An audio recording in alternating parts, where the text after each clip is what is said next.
Hello दोस्तों, कैसे हैं आप लोगों की डिमांड पे हम लोगों ने स्मार्ट बोर्ड यूज़ किया है आज। तो पहली बार मैं भी यूज़ कर रहा हूँ। कोई टेक्निकल या कोई भी ग्राफिक्स में अगर मिस्टेक लगे तो आप लोग हमें कमेंट्स देकर या कॉल या व्हाट्सएप पर बता सकते हैं। ठीक है। तो आज हम लोग टॉपिक लेंगे इंट्रोडक्शन टू डोजेज फॉर्म। तो हमारे फार्मेसी में बच्चों ये बहुत ही इंपॉर्टेंट टॉपिक है, डोजेज फॉर्म। इंट्रोडक्शन मींस किसी भी चीज़ का परिचय करवाना। फार्मास्यूटिक्स का ये पार्ट है, ये चैप्टर है। तो इंट्रोडक्शन एक परिचय करवाना, डोजेज फॉर्म जितनी भी हमारी फॉर्मुलेशन आती हैं उनसे हम लोगों का परिचय करवाना, आप लोगों का हम लोगों ने उससे इंट्रोडक्शन करवाना। तो यहाँ अगर हम लोग लें फर्दर, सबसे पहले हम लोग देखते हैं डेफिनेशन ऑफ डोजेज फॉर्म। तो कोई भी चैप्टर हो, कोई भी अगर पर्सन से हम लोग मिलते हैं तो उसका परिचय करना हो तो सबसे पहले उसकी परिभाषा देखते हैं ना, डेफिनेशन। तो सबसे पहले हम लोग देखेंगे डेफिनेशन। तो डोजेज फॉर्म क्या होती है, पहले सिंपली भाषा में समझें कि हम लोग कोई भी मेडिसिन कभी टेबलेट रूप में लेते हैं, कभी सिरप के रूप में, कभी इंजेक्शन के रूप में। तो ये डिफरेंट डिफरेंट डोजेज फॉर्म्स हैं। मींस फिजिकल फॉर्मुलेशन जो उस मेडिसिन या उस ड्रग को हमारी बॉडी में पहुंचाने के लिए रिस्पॉन्सिबल है, उसे हम लोग कहते हैं doses form. So dosage form is defined as the physical formulation of a drug or medication intended for use। कि किसी भी ड्रग को फिजिकल फॉर्म के द्वारा हमारी बॉडी में पहुंचाने के लिए, अप्लाई करने के लिए जो मेथड लिया जाएगा उसे हम लोग कहते हैं डोसेज फॉर्म। उसमें दो तरह के मेन कंपोनेंट रहते हैं, एपीआई एंड एक्सीपिएंट। तो ये क्या होते हैं? जैसे एपीआई, एक्टिव फार्मास्यूटिकल इंग्रेडिएंट। हमारी क्लास में या सोसाइटी में हम लोग देखते हैं ना कि एक पर्सन लीड करता है और बाकी जनता जो है उसकी हेल्पिंग मोड में रहती है, हेल्पर होती है। क्लास में भी, सोसाइटी में भी, हमारे रिलेशंस में भी, रिलेटिव्स में भी। तो सेम जो हमारी main medicine, main drug responsible है डिजीज को सही करने के लिए, थेराप्यूटिक इफेक्ट देने के लिए, उसे हम लोग कहते हैं एपीआई। और जो उसके हेल्पिंग एजेंट हैं, उसकी फॉर्मुलेशन को तैयार करने के लिए, उसे हम लोग कहते हैं एक्सीपिएंट। तो आप लोगों ने डेफिनेशन यहाँ पर क्या लिखनी है? The main ingredient in a medicine that causes the desired effect of the medicine. कि उस फॉर्मुलेशन या उस मेडिकेशन में जो डिज़ायरेबल, हमारा जो इच्छा के अनुसार जो हमें प्रभाव या इफेक्ट चाहिए, वो देने वाले केमिकल को हम लोग ड्रग कहते हैं या एपीआई कहते हैं, एक्टिव फार्मास्यूटिकल इंग्रेडिएंट। और एक्सीपिएंट जो है उसके हेल्पिंग एजेंट है। These are substance alongside the active ingredient of a medication। alongside जो साइड बाय साइड वाले हेल्पिंग एजेंट हुए, उसे हम लोग कह देते हैं एक्सीपिएंट। जैसे colouring agent, binding agent, flavouring agent, जो उस फॉर्मुलेशन को तैयार करने में यूज होते हैं। ओके। देन क्लासिफिकेशन मीन्स वर्गीकरण। तो किसी भी समाज में, किसी क्लास में, किसी भी जगह हम लोग देखते हैं, हमें लोगों को क्लासिफाई करना होता है। तो हम लोग कभी कंट्री के बेसिस पे क्लासिफाई करते हैं लोगों को, फिर स्टेट के आधार पर, राज्य के आधार पर, जिले के आधार पर, शहरों के आधार पर। तो सेम जो हमारी फॉर्मुलेशन है उनको भी हम लोग क्लासिफाई करेंगे। और क्लासिफाई करने के कई मोड हो सकते हैं, कई तरीके हो सकते हैं। जैसे कि अगर हमें लोगों को क्लासिफाई करना है तो नंबर वन मेथड क्या है? जेंडर बेसिस पे, मेल और फीमेल। दूसरा हो सकता है हाइट के बेसिस पे। तीसरा हो सकता है उनके वेट, वजन के बेसिस पे। चौथा हो सकता है उनकी कंट्री या राज्य या जिले के आधार पे। तो सेम यहाँ पे भी जब हम लोग फॉर्मुलेशंस को क्लासिफाई करते हैं तो कई मेथड हैं। Number one method on the basis of route of administration, कि किस रूट के द्वारा वो मेडिसिन ली जा रही है। ओरल रूट के द्वारा, नोज के द्वारा, ईयर के द्वारा, आई के द्वारा, सबलिंगुअल रूट के द्वारा। ये different different route of administration है। फिर आ जाएगा फिजिकल फॉर्म के बेसिस पे, यूज के बेसिस पे, और डिफरेंट और भी वेज आ जाएंगे। तो यहाँ नंबर वन हम लोग लेते हैं on the basis of route of administration. जैसे हम लोग यहाँ लें ओरल, मुंह के द्वारा खाए जाने वाली दवाएं। इसमें डिफरेंट डिफरेंट फॉर्मुलेशन आ जाएंगी जिनकी डिटेल विद एग्जांपल हम लोग आगे पढ़ेंगे। देन पेरेंट्रल, इंजेक्शन के द्वारा ली जाने वाली दवाएं।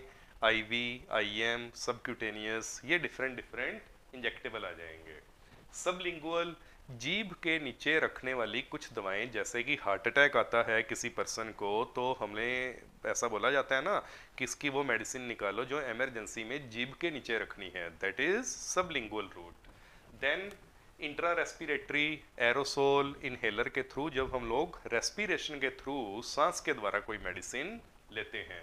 देन यूरेथ्रल, यूरेथ्रा के थ्रू कोई मेडिसिन अगर लेनी हो। रेक्टल रूट, रेक्टल मीन्स जो हमारे बॉडी का डाइजेस्टिव सिस्टम का पार्ट है, और अल्टीमेटली आफ्टर दी मेटाबॉलिज्म जब फूड हम लोग बाहर निकालते हैं आफ्टर द मेटाबॉलिज्म, या फीसिस जो है फ्रेश होने के लिए जो हम लोग रूट जो यूज़ करते हैं, that is rectal. Then vaginal, ladies में, फीमेल्स में वेजाइनल रूट के थ्रू भी कुछ मेडिसिन दी जाती हैं। ट्रांसडर्मल, स्किन पे अप्लाई होने वाले कुछ लोशन, कुछ क्रीम, कुछ ऑइंटमेंट, वो मेथड्स भी आ जाएंगे। देन इंट्राओक्यूलर मीन्स आई में अप्लाई होने वाली मेडिसिन। देन कंजक्टिव यहाँ से कट कर देना थोड़ा, ठीक है।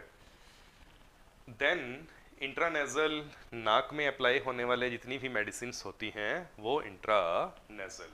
ओके, अब हम लोग आते हैं further second classification, that is on the basis of physical form, solid, semi solid, liquid और गैस। मेन ये मेथड्स हैं किसी भी फॉर्मुलेशन की फिजिकल स्टेट को क्लासिफाई करने के। जैसे सॉलिड डोजेज फॉर्म की अगर हम लोग बात करें, टेबलेट, कैप्सूल, पिल्स, ये डिफरेंट डिफरेंट फॉर्मुलेशन हैं जो सॉलिड है। सॉलिड मीन्स हार्ड, ठीक है। इसके एग्जांपल अगर लें तो घरों में जो हम लोग लाइक आटा यूज़ करते हैं तो वो सॉलिड है। सेमी सॉलिड जैसे कि मलाई, वो सेमी सॉलिड है। क्रीम सेमी सॉलिड है। लिक्विड जैसे कि पानी पीने वाला, मिल्क, ये सेमी सॉलिड है। गैस जैसे कि एयर जो हम लोग इनहेल कर रहे हैं, ये गैसियस है। तो इसी बेसिस पे डिफरेंट डोजेज फॉर्म्स को भी क्लासिफाई किया गया है। नंबर 1 सॉलिड, जिसमें कि हम लोग ले लेते हैं टेबलेट, कैप्सूल, पिल्स, ये सारे एग्जांपल हम आगे पढ़ेंगे। सेमी सॉलिड जिसमें ऑइंटमेंट, क्रीम्स एटसेट्रा इत्यादि। लिक्विड जिसमें कि सिरप, लिंक्टर्स, एलिक्जर्स, ड्रॉप्स, ये आ जाएंगे। देन गैसियस जिसमें इनहेलर और एरोसोल्स आ जाएंगे। One more classification is on the basis of site of application, कि उसको कहाँ अप्लाई किया जा रहा है, बॉडी के कौन से पार्ट पे अप्लाई किया जा रहा है, उसे हम लोग कहेंगे classification on the basis of site of application. Skin पे अप्लाई हो रहा है, आई पे, टूथ पे, hand, foot, hair, nasal. Mainly ये इतना इम्पोर्टेंट नहीं है। फिजिकल फॉर्म और रूट ऑफ एडमिनिस्ट्रेशन, वो दोनों जो क्लासिफिकेशन है वो दोनों ही इम्पोर्टेंट हैं। फिर यूज के आधार पे कि हम लोग बॉडी के उसको अंदर लेके जा रहे हैं मेडिसिन को, या बाहर ही बाहर अप्लाई कर रहे हैं। ओके,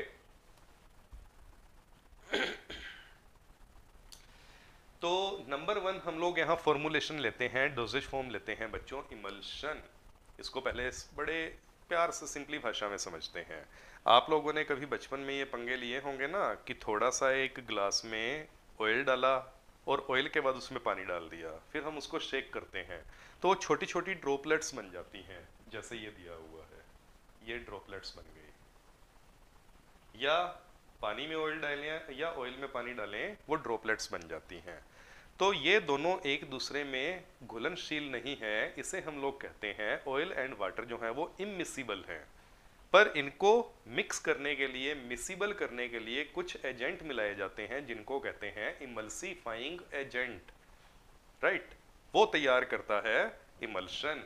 तो यहाँ इमल्शन की डेफिनेशन अगर देखें तो emulsions are biphasic liquid dosage form. Biphasic मतलब जिसमें दो फेज हों, ठीक है, जिसके अंदर दो फेज अलग अलग दिखें, ऑयल और लिक्विड के दो फेज दिखें, ऑयल और वाटर के। Then in which 2 or more liquids are emulsified as droplet, जिसमें कि 2 या 2 से ज़्यादा लिक्विड जो है वो ड्रॉपलेट्स फॉर्म में एक दूसरे में मिक्स किए जाएं with the help of emulsifying agent. ये जनरली 2 तरह के होते हैं, जनरली, वैसे तीसरी चौथी फॉर्म भी आती है, जनरली 2 होते हैं, water in oil, oil in water.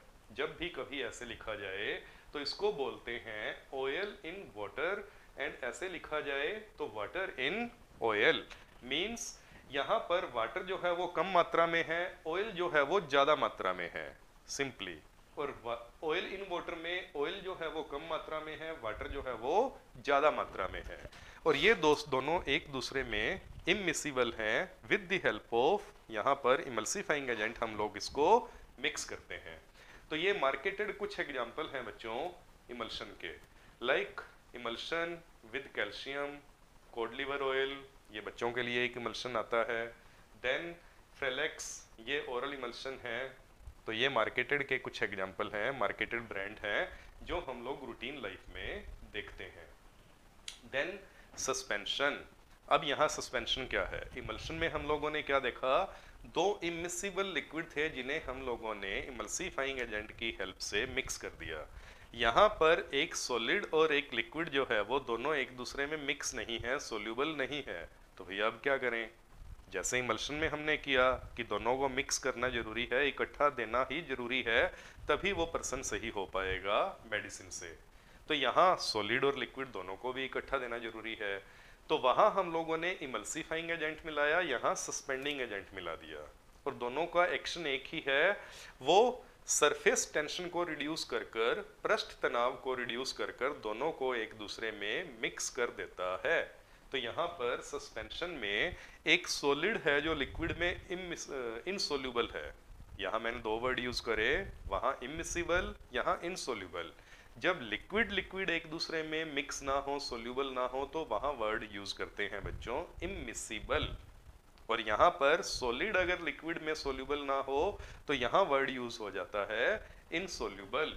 तो यहाँ पर डेफिनेशन देखें, drugs with insoluble solid particles can be disperse in a liquid medium to form a suspension. मतलब कि कोई भी सॉलिड पार्टिकल जब लिक्विड में सोल्यूबल नहीं है तो उसको फिर भी हमने करना है सोल्यूबल।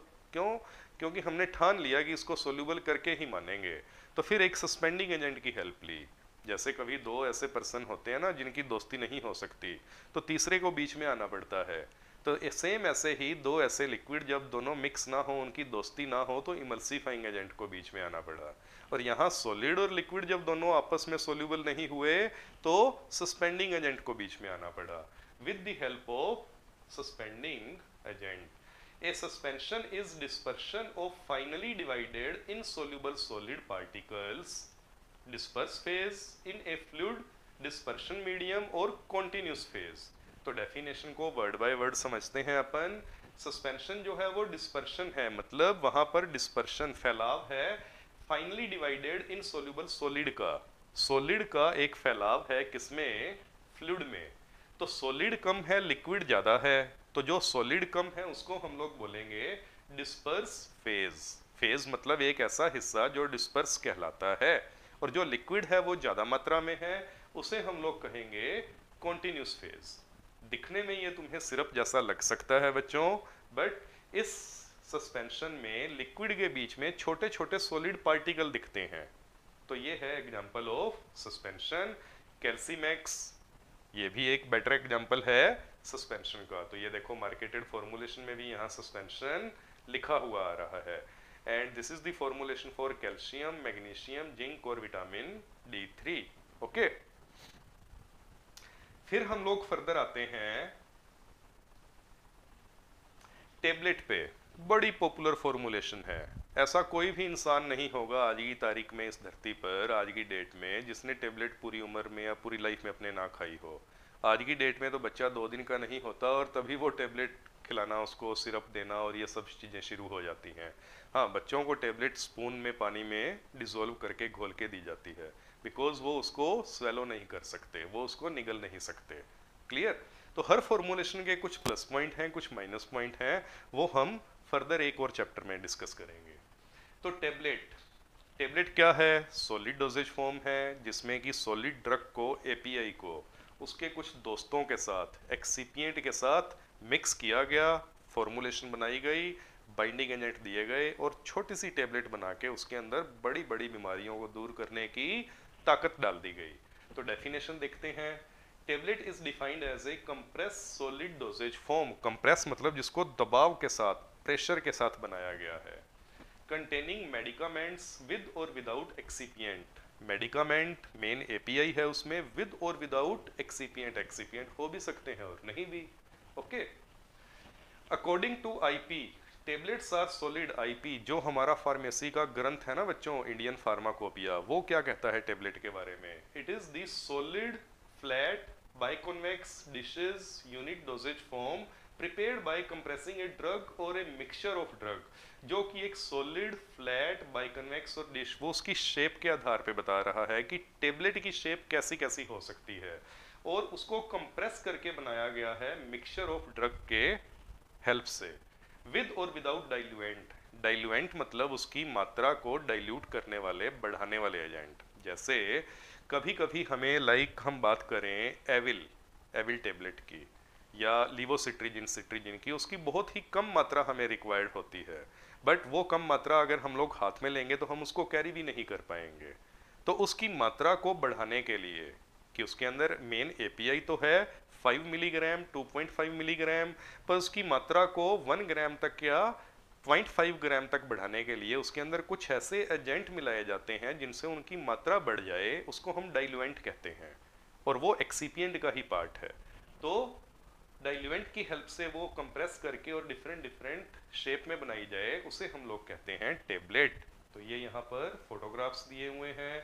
टेबलेट डिफरेंट शेप में आ सकती है, ओवल हो सकती है, स्फीयर हो सकती है, फ्लैट हो सकती है, बाइकन्वेक्स हो सकती है। फिर यहाँ पर दो तरह की पैकिंग होती है जनरली किसी भी टेबलेट के लिए, ब्लिस्टर एंड स्ट्रिप। इसको अपन ने एग्जांपल लिया है कॉम्बीफ्लाम का और डिस्प्रिन का, बड़े पॉपुलर है ना ये ब्रांड। जनरली हम थक हार जाएं और शरीर टूट रहा हो तो हम लोग क्या करते हैं, कॉम्बीफ्लाम खाते हैं। That is the combination of the, yes बोलिए, paracetamol and ibuprofen. Pain killer भी है ये, एंटी इन्फ्लामेटरी भी है। डिस्प्रिन जब हेडेक हो रहा हो। तो बच्चों ये दो तरह की पैकिंग आप लोग टेबलेट में देखते हो। तो यहाँ हम लोग सिंपली डिस्क्राइब करें कि इसको कहते हैं ब्लिस्टर, BLISTER पैकिंग, जिसे हम फोल्ड करें तो जनरली टेबलेट क्रैक हो जाती है या पैकिंग क्रैक हो जाती है और टेबलेट जो है वो बाहर आ जाती है। और ये है स्ट्रिप, STRIP। इसको हम लोग फोल्ड भी कर सकते हैं पर ये क्रैक नहीं होती जो पैकिंग है। और ये पैकिंग कैसे बनती है, इनका हम लोग पैकेजिंग वाले चैप्टर में डिटेल देखेंगे। फिर हम लोग आते हैं फर्दर बच्चों, एफरवेसेंट ग्रेन्यूल्स। एफरवेसेंट ग्रेन्यूल्स तो ये क्या होते हैं, बुलबुले उठाने वाले ग्रेन्यूल। मींस जैसे कहते हैं ना, मेरे दिल में आग लगी है या ज्वालामुखी जल रहा है या बबल उठ रहे हैं, तो सेम मेडिसिन में भी ऐसा होता है। कुछ मेडिसिन जो होती हैं वो बुलबुले, ज्वालामुखी की तरह बुलबुले उठाती हैं। तो बेसिकली इनमें रहता है sodium bicarbonate, NaHCO3, sodium bicarbonate.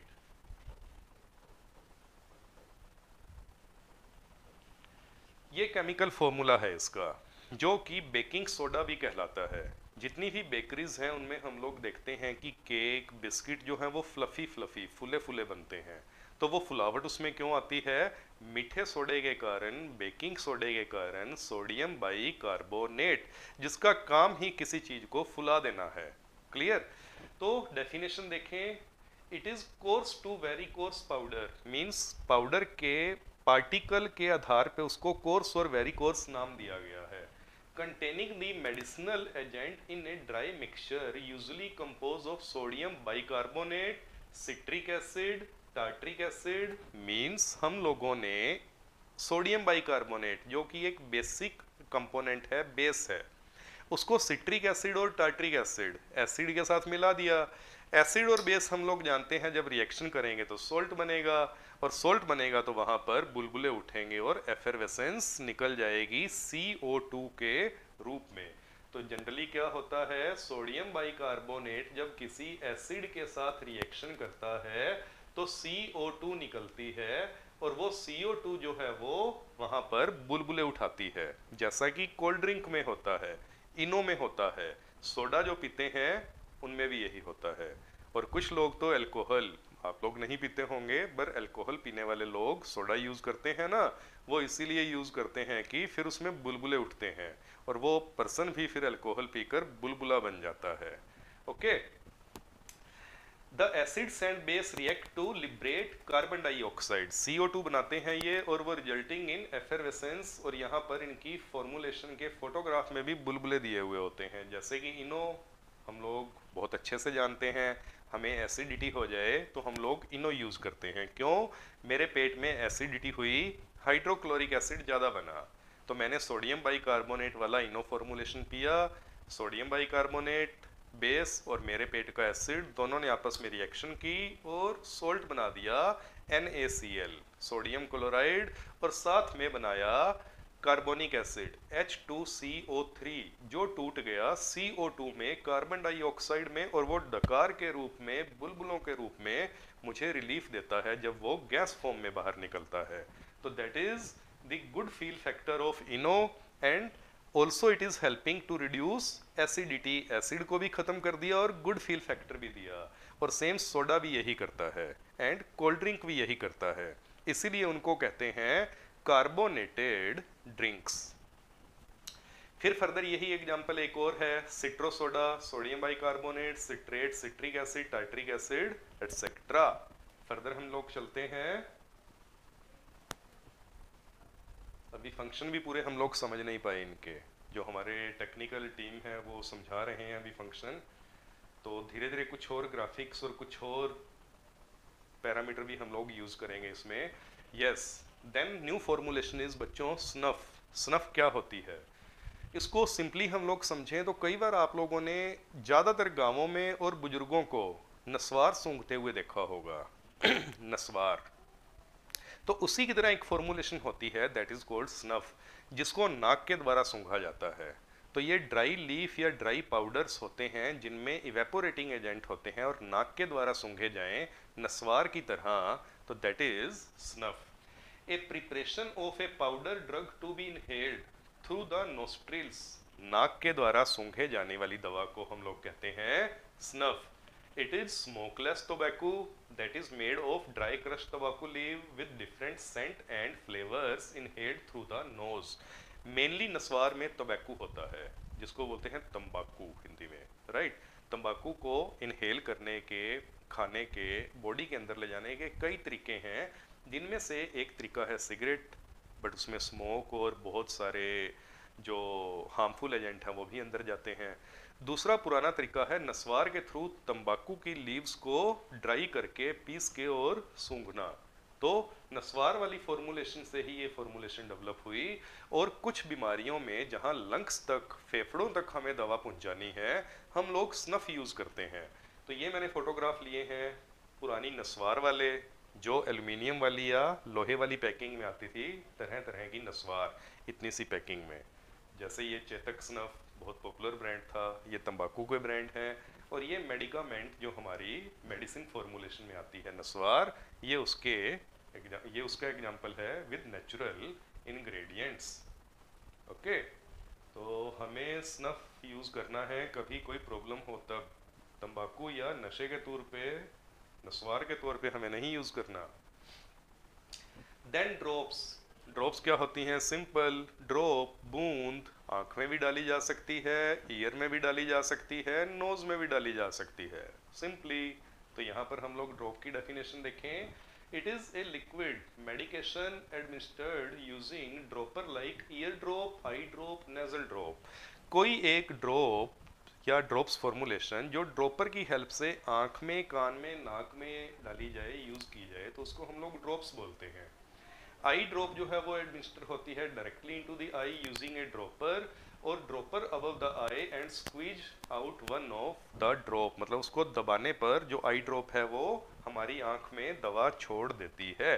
तो यहाँ हमने डिफरेंट एग्जांपल लिए हैं, azithromycin eye drop, right.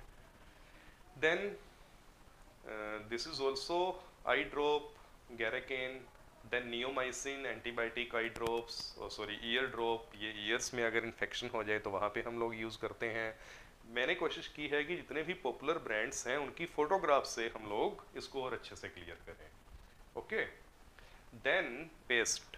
Simply हम लोग जानते हैं टूथपेस्ट, सुबह सुबह उठते ही हम लोग क्या करते हैं, टूथपेस्ट। पहले जो पुराने लोग थे वो दातुन करते थे, आज की डेट में हम लोग एडवांस हो गए हैं ना, सो कॉल्ड एडवांस, तो हम लोग टूथपेस्ट करते हैं।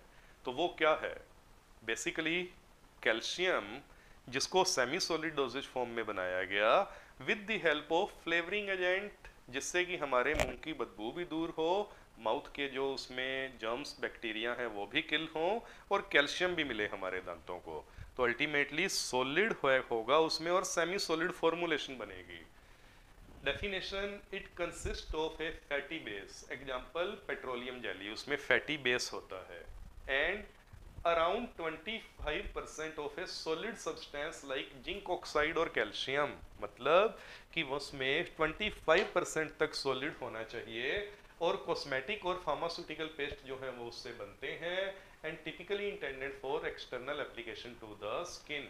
मीन्स टूथपेस्ट एक एग्जाम्पल है जो कि हम ब्रश करते हैं माउथ में, पर फार्मास्यूटिकल एप्लीकेशन में देखें तो पेस्ट वो भी होते हैं जिनमें कि अराउंड 25% सॉलिड होना चाहिए या उससे ज़्यादा होना चाहिए, और वो स्किन पे या हमारी बॉडी पे भी हम लोग अप्लाई कर सकते हैं। और यहाँ हम लोगों ने मार्केट में या हमारे घरों में जितने भी तरह के टूथपेस्ट यूज़ होते हैं वो लिए हैं। सेंसोडाइन जो कि मेडिकेटेड टूथपेस्ट है, दंत कांति बाबा रामदेव जी का product, Closeup, Pepsodent, Meswak and एटोल। फर्दर कैप्सूल, टेबलेट के बाद सबसे ज़्यादा बिकने वाली जो फॉर्मुलेशन है वो है बच्चों कैप्सूल। और हम लोगों ने कभी ना कभी कैप्सूल खाया है, यूज़ लिया है। क्या होता है उसमें, इतनी छोटी सी टेबलेट जैसी फॉर्मुलेशन होती है जिसमें 2 कैप होते हैं जिनके बीच में मेडिसिन है और दोनों एक दूसरे में पैक की गई हैं, जैसे आप लोग यहाँ देख सकते हो। और ये भी एग्जाम्पल है, फोटोग्राफ्स दी हुई हैं। तो डेफिनेशन देखते हैं। Capsule are solid dosage form in which the active medicament are enclose in either a hard or soft gelatin container or shell suitable for form of gelatin. Gelatin से बना होता है कैप्सूल का शेल, जिलेटिन एक substance है, उससे capsule का shell cover बनता है। और वो सॉफ्ट जिलेटिन और हार्ड जिलेटिन 2 तरह के होते हैं, ठीक है, उसके एग्जाम्पल भी अभी देखते हैं। तो ये हार्ड जिलेटिन कैप्सूल है जिसमें एक बड़ी बॉडी होती है और एक छोटी बॉडी होती है। तो इस छोटी बॉडी और बड़ी बॉडी के बीच में एक लॉकिंग पैटर्न होता है जिसके अंदर मेडिसिन डालकर इसको पैक कर दिया जाता है। और कभी आप लोग देखना चाहें तो उसको ओपन करके भी देख सकते हैं। और इस फॉर्मुलेशन का बेनिफिट क्या है कि कभी भी कोई मेडिकामेंट जो बिटर है, कड़वी है, या हम उसको इजीली खा नहीं सकते टेबलेट फॉर्म में, तो उसको पाउडर को कैप्सूल वाली शेल में पैक करके दे दिया जाता है, जिससे हमें खाते टाइम, स्वेलो करते टाइम हमारी जीभ को उसके कड़वेपन का एहसास नहीं होता। ओके, तो ये कैप और बॉडी, जो बड़े वाला हिस्सा है उसको बॉडी बोलेंगे, जो छोटे वाला हिस्सा है उसको कैप बोलेंगे। 2 तरह के रहते हैं, सॉफ्ट जिलेटिन, हार्ड जिलेटिन। पीछे जो हमने देखा हार्ड जिलेटिन कैप्सूल की शेप थी, सॉफ्ट जिलेटिन कैप्सूल ये आते हैं जैसे पुदीन हरा। पुदीन हरा फॉर्मुलेशन आप लोगों ने देखी होगी, ये थोड़े उससे छोटे होते हैं कैप्सूल, राउंड होते हैं, स्फीयर होते हैं जैसे पुदीन हरा, और ये ट्रांसपेरेंट होते हैं, थोड़े शाइनिंग में होते हैं, और इनके अंदर सॉफ्ट जिलेटिन में जनरली लिक्विड और सेमी सॉलिड जो मेडिकामेंट होती है वो फिल की जाती है। हार्ड जिलेटिन कैप्सूल में सॉलिड पाउडर जो है वो पैक किया जाता है। Soft gelatin capsule normally hold liquid and semi solid. Hard gelatin capsule frequently contain dry powder granule. Soft gelatin capsule come in round, Oval and tubular shape, जो ये आप लोग देख पा रहे हैं। और हार्ड जिलेटिन कैप्सूल जो है वो सिलेंड्रिकल रहती है, जैसा कि हम लोगों ने पीछे देखा। सिलेंडर, ये सिलेंडर है ना, जैसे एक हमारे घरों में सिलेंडर पाया जाता है किचन के अंदर, तो वो भी एक तरह से कैप्सूल ही है। फर्दर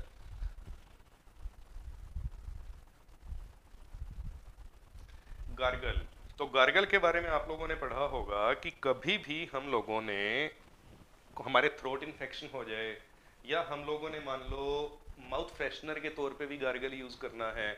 मेनली थ्रोट, मेरे गले में इन्फेक्शन हुआ तो मैं चाहता हूँ कि मैं कुछ ऐसी मेडिसिन लूँ जो मैंने अंदर पेट तक भी नहीं ले जानी और गले तक वो प्रभाव देकर उसको मैंने बाहर निकाल देना है। तो वो होता है गार्गल। उसी में ही थोड़ा सा चेंज हो जाए और मेरे माउथ कैविटी, मुंह के अंदर कोई इन्फेक्शन है और मैंने कुल्ला कर कर उसको बाहर फेंक दिया, तो वो हुआ माउथ फ्रेशनर और माउथ वॉश। तो ये दोनों मिलती जुलती फॉर्मुलेशन है। तो गार्गल यहाँ पर हम लोग डेफिनेशन देखें, these are the aqueous hydro alcoholic solution. Aqueous means पानी जैसी, वाटर मिसिबल, जो वाटर में सोल्यूबल हो। एल्कोहलिक जिसमें अल्कोहल भी हो। हाइड्रो पानी। Use to treat or prevent throat infection, मेरे या किसी के गले में इन्फेक्शन है तो ये उसको ट्रीट करने में काम आती है। Contain phenol, thymol, potassium chlorate, ये उस ड्रग के एग्जाम्पल हैं जो इनमें होते हैं। तो ये डेफिनेशन नोट करो बच्चों आप लोग।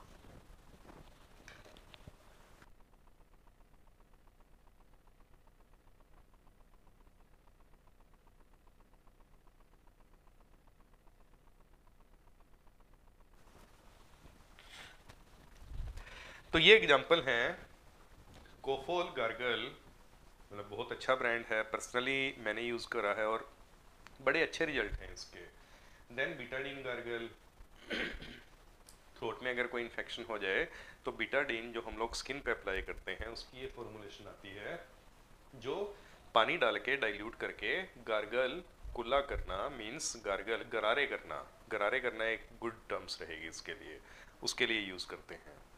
जैसे कि पुराने जो हमारी होम रेमेडीज़ हैं, गला बैठ जाने पर या गले में इन्फेक्शन होने पर गुनगुने पानी में हम लोग नमक डाल के, हनी डाल के, नींबू डाल के भी उसके गरारे करते हैं, तो वो भी वहाँ पर सूदिंग एक अच्छा इफेक्ट देता है। Then further dusting powder, simply कोई पाउडर है उसको हमने बॉडी पे छिड़कना है, नाइसिल, पॉन्ड्स, तो वो है डस्टिंग पाउडर। और उसमें कुछ मेडिसिन, मेडिकामेंट नहीं मिला दी जाए तो वो बनती है pharmaceutical formulation. It is a powder use as a desiccant, means छिड़कने के लिए काम आते हैं।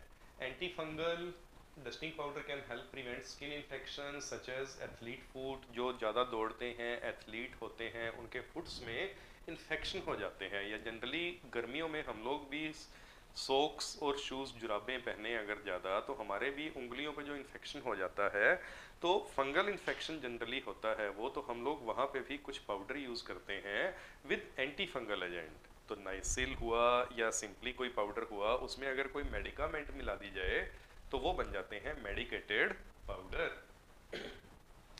Pharmaceutical use of talc as a dusting powder depend on its desiccant properties. Dusting powder is a powder used as desiccant, ठीक है। तो simply ये पाउडर हैं, टेल्क हैं, जो हम लोगों ने मेडिसिन मिलाकर यूज करने हैं। तो ये डिफरेंट डिफरेंट एग्जांपल हैं। कैंडिड जो बहुत ज़्यादा पॉपुलर ब्रांड है, आप लोगों ने भी सुना होगा, एंड ये भी पॉपुलर ब्रांड्स हैं। ओके, देन इंसुलेशन, थोड़ा वर्ड्स जो है इसमें पीडीएफ बनते टाइम इधर उधर हो गए, that is INSUFFLATION, insulation. And second is dentifrices, इकट्ठे ले लिए हैं ये। इंसुलेशन क्या होते हैं, सिंपली समझते हैं।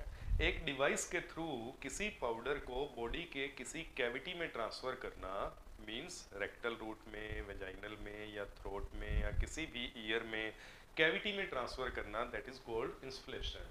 It is the act of blowing something, किसी को ब्लो करना, such as gas, powder or vapour into a body cavity.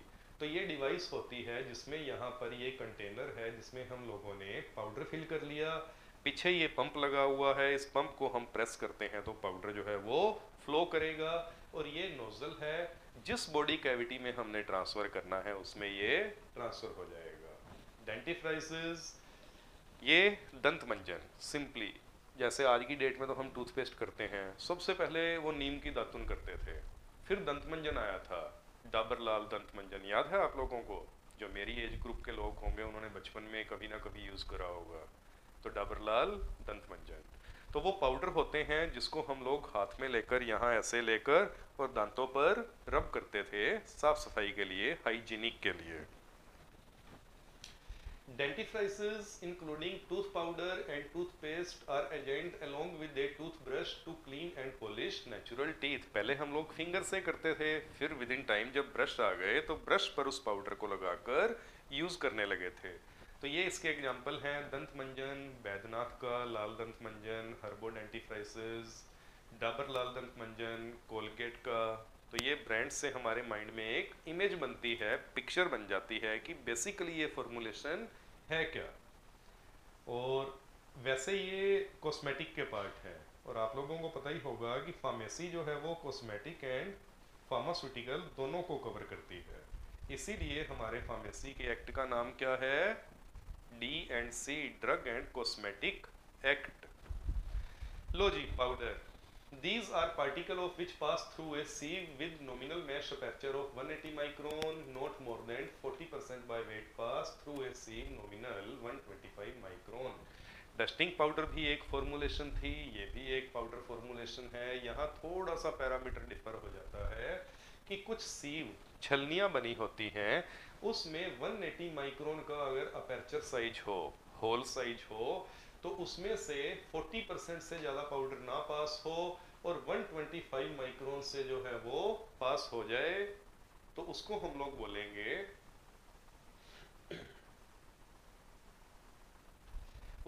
बोलेंगे पाउडर। तो इन्होंने इस पैरामीटर को यहाँ ले लिया।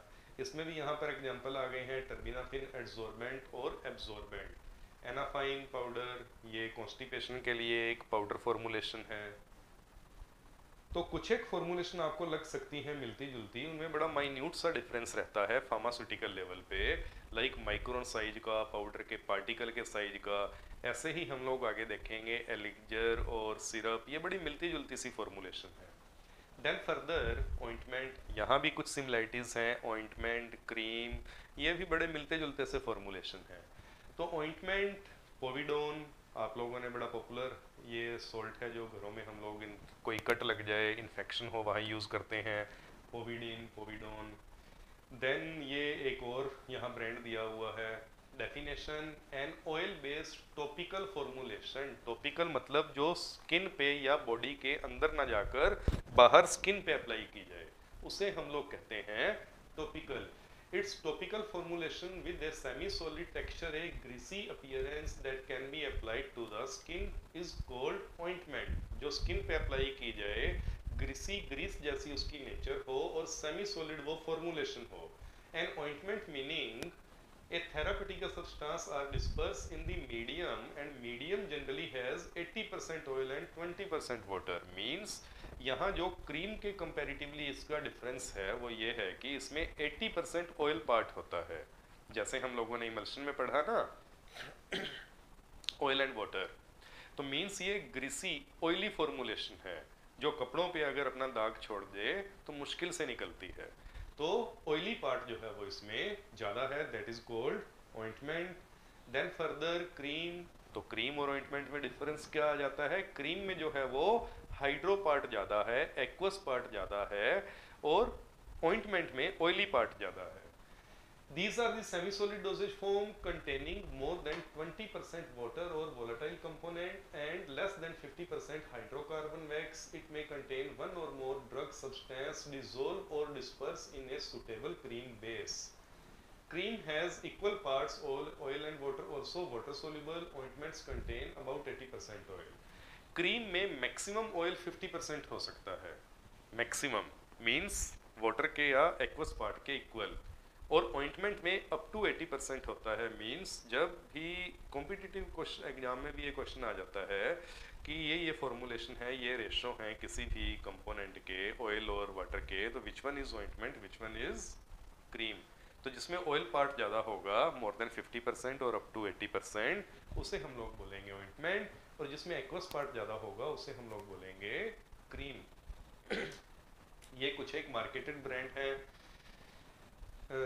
यूकिडर्म क्रीम, जिसमें कि एंटी फंगल एजेंट दिए हुए हैं, इट्राकोनाजोल टर्बिनाफिन के साथ। यहाँ पर टर्बिकोन आईटी क्रीम बनाई गई है, इनके साथ क्रीम जो है वो वर्ड भी जोड़ा गया है। ओके, देन जेल, ये भी क्रीम और उनसे मिलती जुलती सी फॉर्मुलेशन है। जैसे वोलिनी, मूव, ये पहले क्रीम्स आती थी, अब जेल फॉर्म में भी आने लगी हैं। क्लियर? तो gel is two phase elastic colloidal material. Colloidal means solid material, elastic मतलब जिसमें इलास्टिसिटी हो। जेल को बेसिकली हम लोग कैसे डिफाइन करते हैं? बच्चों की जेल बॉल्स आती है ना, कि जेल होती हैं और उसको अपन कैसे भी ऐसे खींचें वो रबड़ की तरह खींची जाती हैं, उसमें इलास्टिसिटी होती है, इसलिए इसको इलास्टिक फॉर्मुलेशन बोला गया है। Consisting of A disperse liquid incorporated in the solid phase, मतलब कि डिस्पर्स लिक्विड है उसमें और जिसमें कोऑपरेट किया गया है सॉलिड फेज का। Liquid lives in structure constituted by the solid, जो लिक्विड है वो लिव्स रहता है सॉलिड के बीच में। बड़ी एक नोवल और डिफरेंट सी फॉर्मुलेशन होती है जेल। है तो सॉलिड और लिक्विड का ही मिक्सचर, जैसे कि सस्पेंशन, पर वहां पर लिक्विड की अमाउंट ज़्यादा थी, यहाँ पर सॉलिड की अमाउंट ज़्यादा है और उसके बीच में लिक्विड है, that is gel, which in turn exploit the surface tension of the liquid in order not to collapse. Okay, तो सिंपली जेल जो है वो आजकल पेन किलर क्रीम्स जो आती थी उन्हीं ने नया फॉर्मुलेशन जेल बना दिया। जैसे डिक्लोफिनेक जेल, बीपी मतलब ब्रिटिश फार्माकोपिया, वोलिनी जो पहले क्रीम फॉर्म में आती थी ये भी अब जेल फॉर्म में आने लगी है। और ये फॉर्मुलेशन क्यों चेंज होती हैं? किसी एक फॉर्मुलेशन की कुछ लिमिटेशंस होती हैं, उसके इफेक्ट इतने अच्छे नहीं आ पाते, तो वो धीरे धीरे नई फॉर्मुलेशन में आ जाती है। जैसे हम लोग भी कुछ एक अगर अपना कोई भी जॉब या जो भी अपना लाइफ का पार्ट है उसमें हम लोग इम्प्रूवमेंट करते हैं ना, रिजल्ट्स और बेटर लेने के लिए, तो जो research and development factories companies हैं फार्मास्यूटिकल की, वो भी वहाँ R&D में नई नई फॉर्मुलेशन के थ्रू जितना बेटर इफेक्ट दे सकती हैं उतने वो प्रयास करती हैं। और क्रीम के बाद ये वाली सब चीज़ें जेल फॉर्म में आने लगी।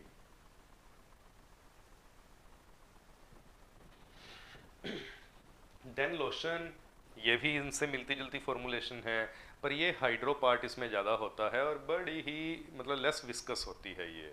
और ये बॉडी पे लोशन, बॉडी लोशन के तौर पे आप लोगों ने सुना होगा, ज़्यादा यूज़ होते हैं। Lotion is a low viscosity topical preparation intended for application to the skin. By contrast creams and gels have higher viscosity. Cream और जेल की विस्कोसिटी जो होती है वो ज़्यादा होती है एज कंपेयर टू लोशन, इसीलिए लोशन जो होते हैं जब हम हाथ में लेके बॉडी पे लगाते हैं बड़ी आसानी से फैल जाते हैं, और जो क्रीम और जेल होते हैं वो थोड़ा सा जोर लेते हैं फेस पे या कहीं भी हमें उसको जब रब करना हो। Typically, due to lower water content, lotions are applied to skin with bare hands, a brush or a clean cloth or cotton wool. Cotton के द्वारा, वूल के द्वारा या किसी ब्रश के द्वारा हम लोग उसको हमारी स्किन पे अप्लाई करते हैं। तो these are the some examples of lotion. Cetrimide lotion, calamine lotion, very popular. Calamine lotion आप लोगों ने सुना है ना, पिंक कलर का कैलामाइन एक केमिकल एजेंट होता है, API। बॉडी पे जब स्किन पे कुछ इन्फेक्शंस हो जाएं, स्किन रैशेस हो जाएं, तो वहाँ पे कैलामाइन लोशन यूज़ करा जाता है। देन स्पेसविन, ये भी एक ब्रांड आ जाएगा इसमें।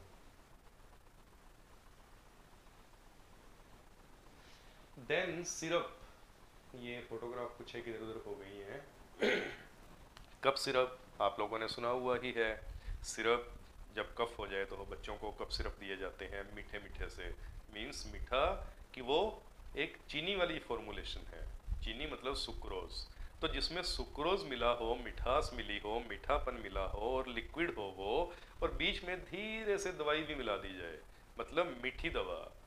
मिठाई जैसी बनाई, लिक्विड मीठा मीठा शरबत जैसा बनाया और धीरे से दवा मिला दी गई, that is called syrup. Syrup are sugary solution of sucrose prepared in purified water. Purified water मतलब प्योर वाटर। वाटर की कई टाइप्स होती हैं फार्मास्यूटिकल इंडस्ट्री में, तो उसमें एक टाइप है प्योरीफाइड। सिंपली आप समझ सकते हैं जो प्योर है और जिनमें आयंस की मात्रा जो है वो लिमिटेड है। तो सिरप जो है वो एक सुगरी सॉल्यूशन है, शुगर का सॉल्यूशन है सुक्रोज। जो हमारी चीनी होती है उसको सुक्रोज कहते हैं, उसका एक सॉल्यूशन है जिसमें मेडिकामेंट मिलाई गई है और फ्लेवरिंग एजेंट भी मिला दिए गए हैं, कलरिंग एजेंट भी मिला दिए गए हैं, तो वो बनता है सिरप। तो ये एक फोटोग्राफ दिया गया है सिरप का, नीचे डिफरेंट डिफरेंट कप सिरप दिए गए हैं और रूटीन में आप लोगों ने कोई ना कोई कप सिरप कभी यूज़ करा होगा, बच्चों के लिए भी आते हैं ये, एडल्ट के लिए भी आते हैं। देन लिंक्टस, ये भी सिरप से मिलती जुलती फॉर्मूलेशन है। Linctus is a formulation in the form A syrup, इनमें भी बहुत ज़्यादा डिफरेंस नहीं है। ये एक सिरप जैसी ही फॉर्मूलेशन है जिसमें कि मेनली कफ सिरप के लिए एजेंट दिए जाते हैं। It is taken to often relieve the symptoms of dry cough and sore throat, throat में गले में जब इन्फेक्शन हो जाए तो वहाँ पे लिंक्टस दिए जाते हैं। मेनली ये सिरप के कंपैरेटिवली विस्कस ज़्यादा होते हैं, ज़्यादा देर गले में ठहरते हैं और कई बार इतने विस्कस होते हैं कि इनको गर्म पानी या गुनगुने पानी के साथ मिक्स करके डाइल्यूट करके भी दिया जाता है। तो बेसिकली हम लोग अगर लिखा ना हो तो इन दोनों में सिरप में और लिंक्टस में डिफरेंशिएट कई बार नहीं कर पाते, जैसे कि वहाँ पे हम लोग क्रीम और ऑइंटमेंट में देखकर डिफरेंशिएट नहीं कर सकते। It is often made in a syrupy medicinal formulation using lemon syrup, fruit flavored syrup। ये सिरप के डिफरेंट फ्लेवर हैं, लेमन फ्लेवर भी हो सकते हैं, किसी फ्रूट का फ्लेवर भी हो सकता है, और टोलू सिरप मीन्स कुछ हर्बल फॉर्मुलेशन भी हो सकती हैं। तो ये कफ सिरप है, ये डेक्स्ट्रोमेथोर्फन, ये भी यहाँ पर with the help of chlorpheniramine and all anti allergic and cough syrup बनाया गया है। तो ये एग्जांपल है लिंक्टस के। देन एलिक्जर, ये भी सिरप जिससे मिलती जुलती फॉर्मूलेशन है। एलिक्जर, इसमें मेनली डिफरेंस क्या आ जाता है कि इसमें अल्कोहल की मात्रा और होती है, अल्कोहल मिलाया जाता है, इसलिए ये एक हाइड्रो अल्कोहलिक फॉर्मूलेशन है। Elixirs are sweetened hydro alcoholic water and alcohol, मतलब हाइड्रो अल्कोहलिक, हाइड्रो वर्ड जब भी आए बच्चों वो मतलब है वाटर, एक्वा या एक्वस वाटर जैसा, एल्कोहलो या एल्को मीन्स अल्कोहल जैसी कोई चीज या अल्कोहल ही। और अल्कोहल जब भी हम लोग बात करते हैं what it mean, ethanol C2H5OH, वहां पर इथेनॉल इथाइल अल्कोहल मिलाया गया है, क्योंकि अल्कोहल के भी तो कई टाइप्स होते हैं ना। मिथेनॉल या मिथाइल अल्कोहल वो तो जहरीला होता है, जो हमारी लेबोरेटरीज में स्कूल कॉलेजेस की लैब में जो अल्कोहल आता है इथेनॉल, उसको कोई बच्चा या कोई और पर्सन शरारत से पी ना ले तो उसके अंदर थोड़ी सी मात्रा मिथाइल अल्कोहल की मिला दी जाती है, जिससे कि वो जहरीला हो जाता है और उसके साइड इफेक्ट आ जाते हैं। तो जब भी जनरली अल्कोहल लिखा जाए या किसी फॉर्मूलेशन में अल्कोहल मिलाया जा रहा है तो जनरली 99% वो इथाइल अल्कोहल या इथेनॉल ही होता है, और ये वही अल्कोहल है जो कई लोग शौक में भी पीते हैं, और वो अल्कोहल पीने के बाद उनकी दुनिया अलग ही हो जाती है। और इसी कारण कई लोग सिरप जो है कफ सिरप, हालांकि मेन तो वो जो नशा करते हैं वो कोडीन है उसमें, उसके लिए कफ सिरप पीते हैं, पर अल्कोहल भी अपना कुछ इफेक्ट देता है, इसलिए कई लोग नशे के तौर पे कफ सिरप, एलिक्जर्स ये अननेसेसरी पीने लग जाते हैं, जो कि गलत है। Typically, alcohol and water are used as solvent when the drug will not dissolve in water alone। Means इसमें अल्कोहल क्यों मिलाया गया? कुछ एक ऐसी ड्रग हैं जो अकेले पानी में, एक्वस में, सिरप में, सुक्रोज के वाटर के सॉल्यूशन में या उसमें मिसिबल सोल्यूबल नहीं है, तो उसमें हमने थोड़ी मात्रा अल्कोहल की मिलाई जिससे कि वो उसमें सोल्यूबल हो जाए। अल्टीमेटली हर मेडिसिन को अंदर पहुंचाने के लिए बॉडी में ये डिफरेंट तरीके अपनाए गए हैं, दैट इज कॉल्ड फॉर्मुलेशन और dosage form. Okay, in addition to active drug they usually contain flavouring agent, colouring agent, जिसे हम एक्सीपिएंट कहते हैं।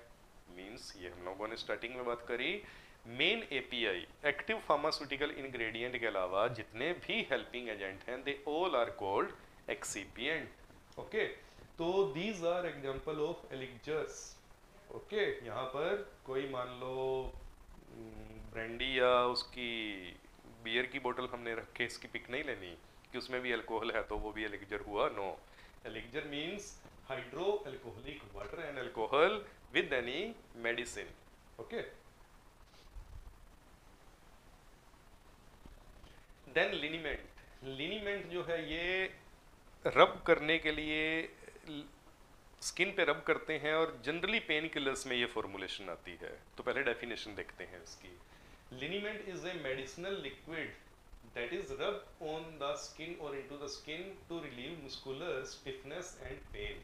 ये एक ऐसा लिक्विड है जो स्किन पे रब किया जाता है पेन से रिलीव पाने के लिए। अब बात ये आ जाएगी कि वहाँ जेल और क्रीम और ऑइंटमेंट भी तो है, मूव है, बोलिनी है, फिर लिनीमेंट की ज़रूरत क्या है?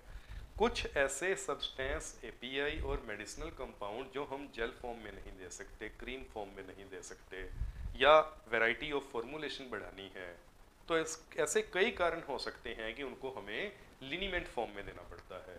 उन कंपाउंड्स की एपीआई की जो स्टेबिलिटी है वो लिनीमेंट फॉर्मुलेशन में और ज़्यादा है। तो लिनीमेंट्स आर मेडिसिनल लिक्विड रब into the skin to relieve muscular stiffness and pain, liquid preparation having a soothing or antiseptic or medicinal action when applied to the skin। जब इनको स्किन पे अप्लाई किया जाता है तो ये एक सूदिंग, एक अच्छा लगने वाला अपना प्रभाव देते हैं। तो ये एग्जांपल है लिनीमेंट के। फोटोग्राफ भी देखो इन्होंने ऐसे बड़ी सिलेक्ट करके छापी है ना कि उस बंदे के यहाँ पेन हो रहा है और उसने लिनीमेंट लगाया और now after that he is happy. कमर दर्द में, गर्दन दर्द में, पैरों के जोड़ों के दर्द में, बैक पेन में, तो ऑर्थेक्स और ये ब्रांड हैं जो लिनीमेंट के गुड एग्जांपल हैं।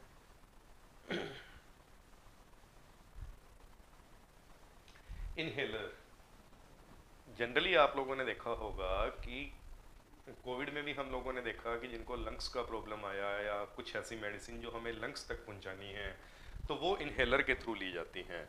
तो inhaler basically is a device जिसके अंदर हम कोई भी पाउडर, पिल्स, टेबलेट या क्रश करके कुछ सॉलिड मटेरियल डालें तो उसको हम माउथ के थ्रू इनहेल करके लंग्स तक ले जा सकते हैं। That is called inhaler. Inhaler definition देखते हैं, a device for giving medicine in the form of A spray that is inhaled. सांस को अंदर ले जाना इज कॉल्ड इनहेल और बाहर छोड़ना एक्सहेल। ठीक है, तो इनहेल करना किसी भी दवा को with the help of this device is inhaler. Through the nose और माउथ, कई बार नोज के थ्रू भी खींची जाती है वो दवा और जनरली जो है वो माउथ के द्वारा खींची जाती है। ये ऐसी डिवाइस आती है जो माउथ में लगा के हम लोग सांस अंदर खींचते हैं और ये इसका यहाँ पर बॉडी पार्ट है जिसके अंदर हम उस टेबलेट को या उस पाउडर को डाल देते हैं जो हमें इनहेल करना है। Inhalers are used to treat certain medical problems like bronchitis, angina, asthma। तो ये डिफरेंट प्रॉब्लम्स हैं जिनको कि इनहेलर के थ्रू मेडिसिन दी जाती हैं और वो डायरेक्टली लंग्स तक पहुंचती हैं, फेफड़ों तक पहुंचती हैं। फेफड़ों में इन्फेक्शन हो तो उसको सही करती हैं। अस्थमा में फेफड़े पूरी तरह फूल नहीं पाते, उनको फूलने में हेल्प करती हैं। एंजाइना जो कि एक हार्ट डिजीज है उसमें भी ये दी जाती है ताकि फेफड़ों में पहुंचने के बाद दवा जो है वो एब्जॉर्ब होकर ब्लड में जाती है और ब्लड से वो वहाँ पर हार्ट की डिजीज में भी या किसी और प्रॉब्लम में भी हेल्प करती है। तो मेनली 90% जो ड्रग का टारगेट है वो ब्लड में पहुंचना है, जो सीधा इंजेक्शन के थ्रू भी दिया जा सकता है। इनहेलर के थ्रू लंग्स तक ड्रग पहुंचाई, वहाँ से ब्लड में गई, वैसे दी जा सकती है। टेबलेट या कैप्सूल हम लोगों ने खाया, पेट में गया, वहाँ से एब्जॉर्ब हुआ, उस फॉर्म में भी दिया जा सकता है। और स्किन पे अप्लाई होने वाली जो फॉर्मुलेशंस हैं या तो वो एब्जॉर्ब होकर ब्लड में जाएंगी या फिर उनका वहीं पे टॉपिकल जो बाहर ही इन्फेक्शन है उसको सही करने में यूज़ लिया जाता है। तो आप लोगों ने डोजेज फॉर्म चैप्टर पढ़ते टाइम हमेशा माइंड में ये रखना है कि इंटरनल उसका टारगेट है या एक्सटर्नल, कि हमें वो जो फॉर्मुलेशन है, मेडिसिन है, वो ब्लड में पहुंचानी है या बाहर बाहर रखनी है। तो उससे आप लोग उसका डेफिनेशन और एग्जांपल जो है वो और अच्छे से एक्सप्लेन कर पाओगे। तो ये इनहेलर का एक फोटोग्राफ है। अस्थालिन सिप्ला का इनहेलर आता है ये, it's very popular. Then aerosol. Aerosol basically क्या है? डिओड्रेंट, जो हम लोग डीओ यूज करते हैं। दैट इज ए टाइप और फॉर्मुलेशन ऑफ एरोसोल। तो इसमें अंडर प्रेशर किसी लिक्विड को या सॉलिड को कंप्रेस किया जाता है गैस में और फिर उसको प्रेस करके बाहर प्रेशर के साथ निकाला जाता है, like deo. That is aerosol.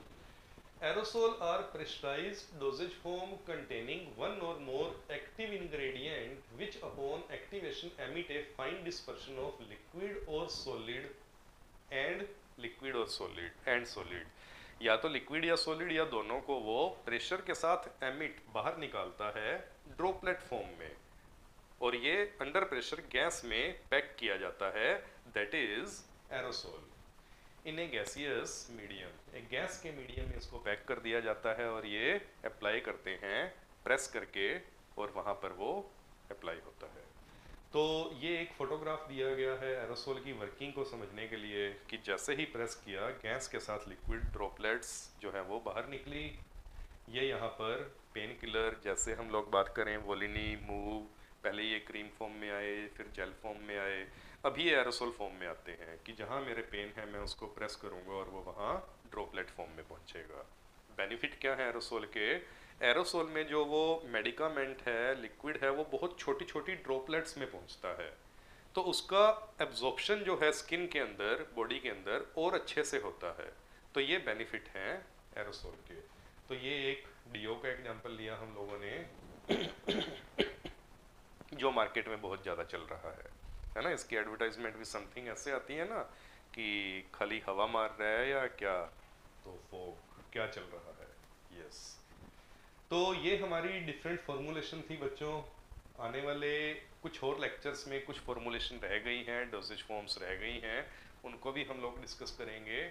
और होपफुली आप लोगों ने ग्राफिक्स को एंजॉय किया होगा। कुछ आप लोगों की एडवाइस हो या कुछ और कंटेंट आप किस रूप में चाहते हैं हमारे नीचे कमेंट बॉक्स में बताइए, मुझे पर्सनली व्हाट्सअप कीजिए, हमारे नंबर्स आप लोगों के पास हैं। And thank you for our technical team जिन्होंने इस प्लेटफॉर्म को तैयार किया और सब्जेक्ट को और इजी वे में समझाने के लिए मुझे एक ये technical device the. Thank you.